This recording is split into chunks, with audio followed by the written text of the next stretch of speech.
اعوذ باللہ السمیع العلیم من الشیطان الرجیم من ہمزہ ونفخہ ونفثہ۔ سورہ بقرہ کی آیت نمبر 144 سے لے کر کے 147 تک اللہ رب العالمین کا ارشاد گرامی ہے،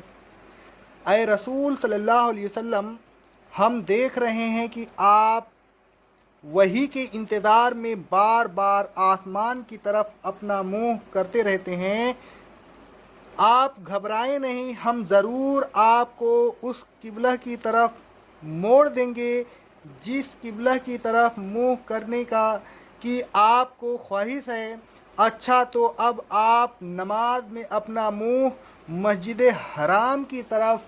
کر لیا کیجئے، اور اے مومنین، تم بھی جہاں کہیں ہو ہر نماز کے وقت مسجد حرام کی طرف منہ کر لیا کرو۔ اور یہ بھی سن لو کہ اہل کتاب اچھی طرح جانتے ہیں کہ توریت اور انجیل کے بیان کے مطابق تحویل قبلہ کا حکم ان کے رب کی طرف سے ہے، یہ بالکل حق ہے، لیکن وہ شخص ہٹ دھرمی سے اعتراض کر رہے ہیں۔ بہرحال جو کچھ وہ کر رہے ہیں اللہ اس سے غافل نہیں ہے۔ ایک دن ضرور ان کو ان کی سزا مل جائے گی، اور اے رسول صلی اللہ علیہ وسلم، یہ اتنے ضدی، ہٹ دھرم اور حاسد ہیں کہ اگر آپ ان کے پاس تمام نشانیاں لے آئیں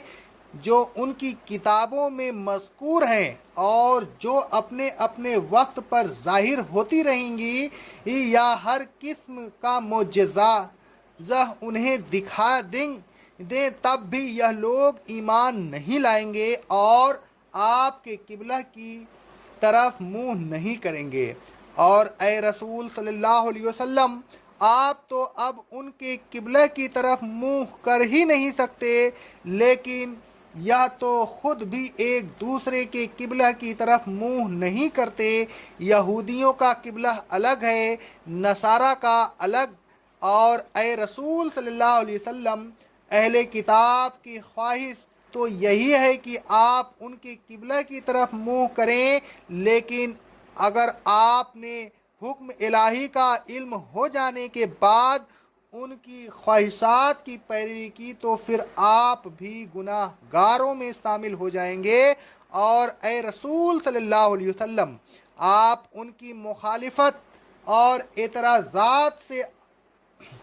آزردہ نہ ہوں۔ یہ لوگ جن کو ہم نے کتاب دی ہے تحویل قبلہ کو اس طرح پہچانتے ہیں جس طرح اپنے بیٹوں کو پہچانتے ہیں، لیکن ان میں سے ایک جماعت یقیناً جان بوجھ کر حق کو چھپا رہی ہے۔ اور اے رسول صلی اللہ علیہ وسلم، تحویل قبلہ کا یہ حکم آپ کے رب کی طرف سے بالکل حق ہے، لہذا آپ شک کرنے والوں میں سے نہ ہو جائیں۔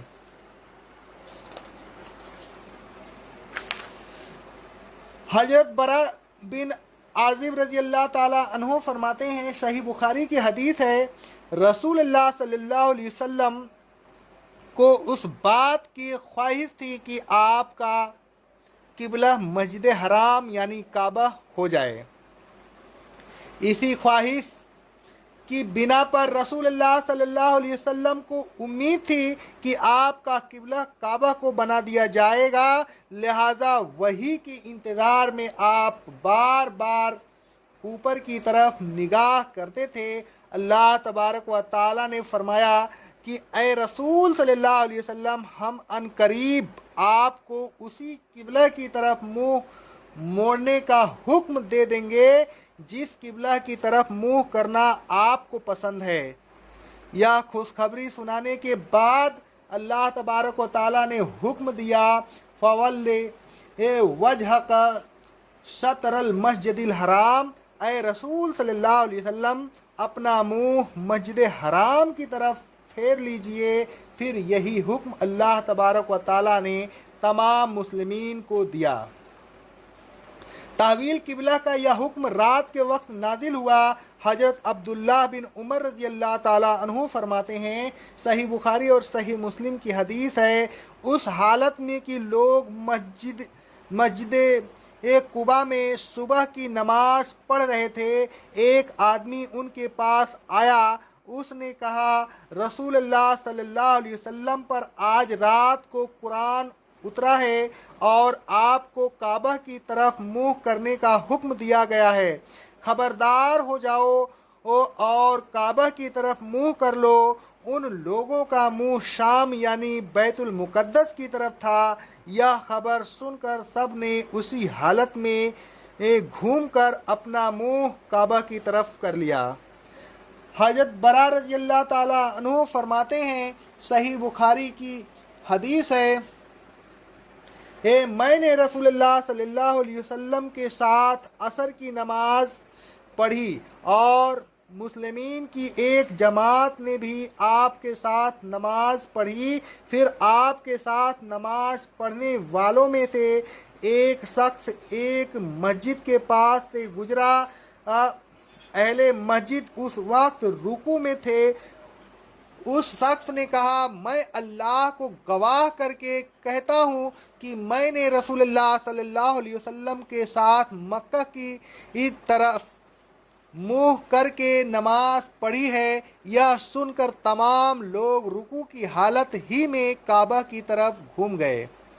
الغرض جیسے جیسے لوگوں کو وہ خبر ہوتی گئی وہ کعبہ کی طرف منہ کرتے چلے گئے۔ کعبہ کی طرف منہ کرنے کا حکم دینے کے بعد اللہ تبارک و تعالیٰ نے فرمایا، اے رسول صلی اللہ علیہ وسلم، اہل کتاب اچھی طرح جانتے ہیں کہ تحویل قبلہ کا حکم بالکل حق ہے، اور ان علامات میں سے ایک علامات ہے جو آپ کے متعلق وہ اپنی کتابوں میں لکھی ہوئی پاتے ہیں۔ اللہ تبارک و تعالیٰ فرماتا ہے سورہ اعراف کی آیت نمبر 157 میں، رسول صلی اللہ علیہ وسلم کے اوصاف کو وہ اپنے یہاں توریت اور انجیل میں لکھا ہوا پاتے ہیں۔ یہی وہ علامات اور اوصاف تھے جن کی بنیاد پر وہ آپ کو اچھی طرح پہچانتے تھے۔ اللہ تبارک و تعالیٰ فرماتا ہے سورہ انعام کی آیت نمبر 20 میں، اہل کتاب رسول صلی اللہ علیہ وسلم کو اس طرح پہچانتے ہیں جس طرح اپنے بیٹوں کو پہچانتے ہیں۔ اسی لیے رسول اللہ صلی اللہ علیہ وسلم نے ایک مرتبہ یہودیوں سے فرمایا تھا، صحیح بخاری کی حدیث ہے، اے یہودیوں کی جماعت، تمہاری خرابی ہو، اللہ سے ڈرو، اس ذات کی قسم جس کے سوا کوئی الہ نہیں، تم بے شک جانتے ہو کہ یقیناً میں اللہ کا سچا رسول ہوں، اور یہ کہ میں تمہارے پاس حق لے کر آیا ہوں، لہذا اسلام قبول کرو۔ الغرض اہل کتاب تحویل قبلہ اور رسول صلی اللہ علیہ وسلم کو اچھی طرح پہچانتے تھے، لیکن وَإِنَّ فَرِيقًا مِّمَّا لَا يَكْتُمُونَ الْحَقَّ وَهُمْ يَعْلَمُونَ، ان میں سے ایک جماعت جان بوجھ کر حق کو چھپاتی تھی، اور ظاہر ہے کہ جو شخص جان بوجھ کر حق کو تسلیم نہ کرے اس کو ہدایت ملنا ناممکن ہے۔ اسی لیے اللہ تبارک و تعالیٰ نے فرمایا، وَلَئِنْ آتَيْتَ الَّذِينَ أُوتُوا الْكِتَابَ بِكُلِّ آیَاتٍ مَا تَبِعُوا قِبْلَتَكَ، اگر آپ اپنی تمام علامات بھی ان کے سامنے لے آئیں یا ہر قسم کے معجزات بھی ان کو دکھائیں، تب بھی یہ ایمان لا کر آپ کی قبلہ کی طرف منہ نہ کریں گے۔ ہٹ دھرم آدمی پر حق و صداقت کی باتیں اثر نہیں کرتیں۔ اللہ تبارک و تعالیٰ فرماتا ہے سورہ بقرہ کی آیت نمبر 6 میں، جو لوگ حق کو چھپاتے ہیں ان کو آپ ڈرائیں یا نہ ڈرائیں دونوں برابر ہے، وہ ایمان نہیں لائیں گے۔ پھر فرمایا، اے رسول صلی اللہ علیہ وسلم، اگر یہ آپ کے قبلہ کی طرف منہ نہیں کرتے تو نہ کریں، وما انت بتابع من قبلتهم آپ بھی تو ان کے قبلہ کی طرف منہ نہیں کرتے اور نہ کبھی کریں گے، اور اے رسول صلی اللہ علیہ وسلم ان کا تو یہ حال ہے کہ یہ لوگ آپس میں بھی ایک دوسرے کے قبلہ کی طرف منہ نہیں کرتے، یہ تو خود اختلاف میں مبتلا ہیں، ایک دوسرے کو حق پر نہیں سمجھتے۔ اللہ تبارک و تعالیٰ فرماتا ہے سورہ بقرہ کی آیت نمبر 113 میں، یہودی کہتے ہیں کہ عیسائی حق پر نہیں، اور عیسائی کہتے ہیں یہودی حق پر نہیں، حالانکہ وہ دونوں اللہ کی کتاب کو پڑھتے رہتے ہیں جس میں ایک دوسرے کی تصدیق موجود ہے۔ الغرض یہ لوگ انتہائی ہٹ دھرمی میں مبتلا تھے۔ اللہ تبارک و تعالیٰ فرماتا ہے اے رسول صلی اللہ علیہ وسلم آپ تو میرے حکم پر چلتے رہیے، ان کی خواہشات کی پیروی نہ کیجیے۔ اگر میرے حکم کا علم ہو جانے کے بعد آپ نے ان کی خواہشات کی پیروی کی تو آپ گناہ گاروں میں شامل ہو جائیں گے۔ اللہ تبارک و تعالیٰ فرماتا ہے سورہ مائدہ کی آیت نمبر 48 میں، اے رسول صلی اللہ علیہ وسلم جو حق آپ کے پاس آ چکا ہے اس کو چھوڑ کر ان کی خواہشات کی پیروی نہ کیجیے۔ اللہ رب العالمین فرماتا ہے سورہ بقرہ کی آیت نمبر 120 میں، اور اے رسول صلی اللہ علیہ وسلم علم آ جانے کے بعد اگر آپ نے ان کی خواہشات کی پیروی کی تو آپ کو اللہ سے بچانے والا نہ کوئی دوست ملے گا اور نہ کوئی مددگار۔ سورہ جاسیہ کی آیت نمبر 18 میں اللہ رب العالمین فرماتا ہے، پھر اے رسول صلی اللہ علیہ وسلم بنی اسرائیل کے بعد ہم نے آپ کو امر الہی کے واضح راستہ پر قائم کر دیا تو آپ اسی راستہ پر چلتے رہیے اور ان لوگوں کی خواہشات کی پیروی نہ کیجیے جو بے علم ہیں۔ آگے اللہ رب العالمین فرماتا ہے سورہ رات کی آیت نمبر 37 میں، اور اے رسول صلی اللہ علیہ وسلم اگر آپ نے علم آ جانے کے بعد ان کی خواہشات کی پیروی کی تو اللہ کے مقابلہ میں آپ کو نہ کوئی دوست ملے گا اور نہ کوئی بچانے والا۔ تسلی اور فرمائش کے بعد اللہ تبارک و تعالیٰ نے فرمایا الحق من ربک، اے رسول صلی اللہ علیہ وسلم تحویل قبلہ کا حکم آپ کے رب کی طرف سے بالکل حق ہے، لہذا آپ شک کرنے والوں میں سے نہ ہو جائیں، آپ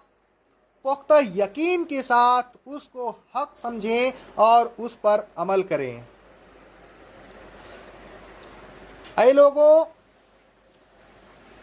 ہر نماز کے وقت کعبہ کی طرف منہ کر کے نماز پڑھیے۔ رسول اللہ صلی اللہ علیہ وسلم فرماتے ہیں،